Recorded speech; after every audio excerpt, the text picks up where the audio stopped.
अवधूत चिंतन श्री गुरुदेव दत्त. माझ्या सर्व साधक बंधू भगिनींनो, आज आपण परमपूज्य शिरीषदादा लिखित परी गुरु भक्ती जो ढिला या पुस्तकाचं वाचन करत आहोत. आणि या पुस्तकाचं महत्त्व असं आहे की साधक कसे वागतात आपल्या गुरूंशी, त्याच्या एक एक गोष्टी यात आहेत. आज आपण 5वं प्रकरण, सगळी कामे टाकून आत्ताच या. पुण्यातले एक स्वतःला खूप मोठे समजणारे व्यावसायिक परमपूज्य श्री मामांकडे येत असत. त्यांच्याबरोबरच त्यांचे समव्यवसायी आणखीही काही मित्र येत. त्या सगळ्यांना केवळ त्यांच्या धंद्यातल्या यशासाठी, आर्थिक लाभासाठी मामांकडून मार्गदर्शन हवे असे. परमपूज्य श्री मामांचा स्वभावही बराचसा भिडस्त व सहनशील. त्यामुळे जेव्हा हळूहळू या लोकांना कळू लागले की हे मामा सांगतात त्याप्रमाणेच सगळे होत असते, त्यांच्या सांगण्याप्रमाणे वागले की खूप फायदा होतो, तेव्हा हे लोक सतत मामांभोवती राहू लागले. प्रसंगी मामांना आग्रह करून आपल्या घरी नेऊ लागले. त्यातल्या एकाने तर ही घसट खूपच वाढवली. आपल्या परिचयातल्या अनेक लोकांना अडीअडचणीवर सल्ले विचारण्यासाठी म्हणून मामांकडे पाठवायला ते गृहस्थ कमी करत नसत. मामा आपल्या घरातलेच एक आहेत असे त्याने हळूहळू दाखवायला सुरुवात केली. त्या गृहस्थाच्या वागण्यात एक प्रकारची श्रीमंतीची गुरमी असे. मामांकडे येणाऱ्या इतर मंडळींना तर ते तुच्छच समजत. आपण वेगळे आणि खास आहोत असाच भाव नेहमी त्यांच्या चेहऱ्यावर असे. कारण आपण आलो की आपलाच नंबर मामांकडे आधी असला पाहिजे, ही त्या सगळ्या कंपूंचीच वृत्ती होऊन बसली होती. एक दिवस दुपारी त्या व्यावसायिक गृहस्थांचा फोन आला. परमपूज्य श्री मामा नुकतेच जेवून खाली येऊन बसले होते. आलेल्या लोकांशी बोलत होते. फोन मीच घेतला. फोनवर त्याने विचारले, कोण बोलते? मामा आहेत का? होय आहेत, मी म्हणालो. त्यांना म्हणावे, मला एक अत्यंतिक जरुरीचं काम आहे, त्यांचा सल्ला हवा आहे. तेव्हा सगळी कामे टाकून असाल तसे निघा, आत्ताच इकडे या, मी वाट पाहतो आहे, असे बोलून त्यांनी फोन ठेवून दिला. मी परमपूज्य श्री मामांना त्यांचा निरोप सांगितला. तो ऐकल्यावर ते माझ्याकडे एक दृष्टिक्षेप टाकून म्हणाले, त्यांना आजकाल मी केवळ त्यांच्यापुरताच आहे असे वाटू लागले आहे. परत फोन आला तर सांग की मला तिकडे यायला वेळ नाही, माझ्याकडे माणसे येऊन बसलेली आहेत. जरा वेळाने परत त्यांच्या सेक्रेटरीचा फोन आला. ते मामा निघाले का? साहेब वाट बघतायत, अर्जंट काम आहे. मामांना यायला सवड नाही, तुमच्या साहेबांनाच इकडे यायला सांगा, मी म्हणालो. आणि त्याने धाडकन फोन ठेवून दिला. असेच प्रसंग पुढेही 3-4दा पडले. कदाचित त्यामुळेच त्या गृहस्थांनी व त्यांच्या मित्रांनी मामांकडे यायचे कमी करत थांबवले. मामा आमच्या घरातच आहे म्हणून सांगणारे ते लोक नंतर मात्र कोण मामा अशी पृच्छा करू लागले. मामांना यातल्या कशाचेच काही सोयरसुटक नव्हते. म्हणून कालांतराने जेव्हा हीच सगळी मंडळी मामांविरुद्ध बोलू लागली तेव्हा सुद्धा त्यांनी तिकडे पूर्ण दुर्लक्षच केले. परमपूज्य श्री मामाने देह ठेवल्यावर 3-4 वर्षांनी त्याच गृहस्थांनी एका तरुणाला त्यांच्या अडचणीसाठी, प्रश्नांसाठी माझ्याकडे पाठवले. तोही नंतर सारखा येत राहिला. एक दिवस मी एकटाच आहे, आजूबाजूला कोणी नाही असे बघून तो म्हणाला, दादा, मला तुम्हाला एक महत्त्वाचे सांगायचे आहे, सांगू का? मी होकार दिल्यावर तो म्हणाला, मी तुमच्याकडे ज्यांच्या ओळखीने यायला लागलो ते एक दिवस मला म्हणाले की मामा केवळ पैसेवाल्या लोकांचीच कामे करीत, त्यांच्याकडेच लक्ष देत व हे दादाही त्यांचे शिष्य आहेत, तेव्हा जपून राहा. मला त्यांचा खूप संताप आला.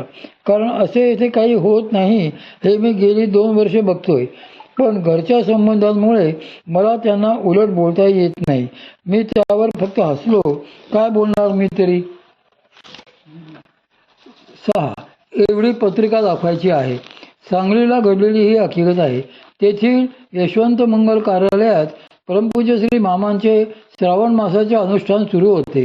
परमपूज्य श्री मामांची दिनचर्या नेहमीच अत्याधिक व्यस्ततेची असते. अशा अनुष्ठान कालात तर काही विचारायलाच नको. पहाटे 3:30 वाजेपासून रात्री 1:30 वाजेपर्यंत अखंड कार्यक्रम आणि माणसे.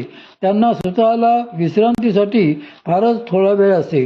त्याही वेळेत कुणी ना कुणी त्यांना काही ना काही दुखले खुपले गाऱ्हाणे सांगत बसलेले असतच. हा त्यांचा दिनक्रम पाहून खरोखरीच त्यांच्या प्रबळ इच्छाशक्तीची आणि दुर्दम्य उत्साहाची कमाल वाटू लागे. अनुष्ठान कालात जेव्हा जमेल त्यावेळी पत्रिका दाखवून आपले अडले नडले विचारणारी मंडळी फार. मामांना विश्रांतीची शांततेची गरज आहे हे कुणाच्या गावीही नसणारी ही मंडळी. याच अनुष्ठान कालात अवधूत अवस्थेत राहणाऱ्या एका महापुरुषाचे परमपूज्य श्री महात्मा पाटील महाराजांचे आगमन कार्यालयात झाले.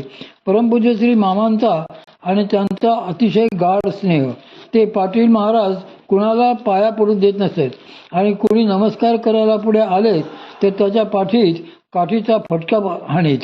मामांजवळची आडली नडली माणसे जेव्हा त्यांच्या दर्शनाला म्हणून त्यांच्याजवळ गेली तेव्हा ते त्या सगळ्यांवर एकदम ओरडलेच.